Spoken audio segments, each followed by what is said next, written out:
ಆಗಿದೆ.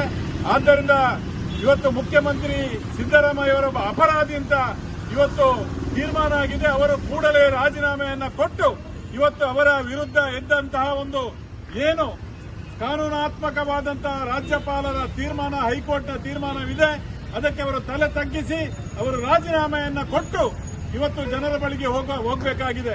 ಆದ್ದರಿಂದ ಇವತ್ತು ಮುಲ್ಕಿ ಮೂಡಬಿದ್ರೆ ಭಾರತೀಯ ಜನತಾ ಪಾರ್ಟಿ ಸಿದ್ದರಾಮಯ್ಯನವರು ಕೂಡಲೇ ರಾಜೀನಾಮೆಯನ್ನ ಕೊಡಬೇಕು, ಅವರ ಸರ್ಕಾರವನ್ನ ಬರ್ಖಾಸ್ತು ಮಾಡಬೇಕು ಅಂತ ಇವತ್ತು ನಾವು ಕೇಳಿಕೊಳ್ತಾ ಇದ್ದೇವೆ. ಅವರ ವಿರುದ್ಧ ಇವತ್ತು ಮುಲ್ಕಿ ಮೂಡಬಿದ್ರೆ ಕ್ಷೇತ್ರದ ಜನತೆ ಸಿದ್ದರಾಮಯ್ಯನವರ ವಿರುದ್ಧ ಇವತ್ತು ಪ್ರತಿಭಟನೆಯನ್ನು ಮಾಡ್ತಾ ಇದ್ದೇವೆ. ಇವತ್ತು ಏನು SC ST ಅವರ 25 ಕೋಟಿ ಅನುದಾನವನ್ನ ಅವರ ಗ್ಯಾರಂಟಿಗೆ ಕೊಟ್ಟಿದ್ದಾರೆ.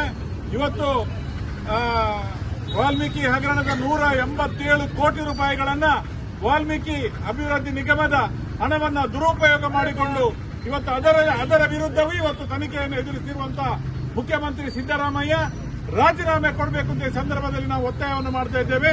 ಸಿದ್ದರಾಮಯ್ಯನವರಿಗೆ ಇವತ್ತು ಧಿಕ್ಕಾರವನ್ನು ಕೊಡ್ತಾ ಇದ್ದೇವೆ. ಮುಖ್ಯಮಂತ್ರಿ ಸಿದ್ದರಾಮಯ್ಯನವರಿಗೆ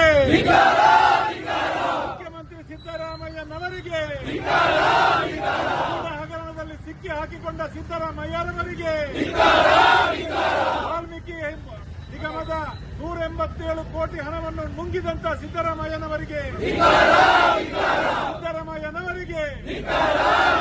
ರಾಜೀನಾಮೆ ಕೊಡಿ. ನೈತಿಕತೆ ಇದ್ರೆ ರಾಜೀನಾಮೆ ಕೊಡಿ.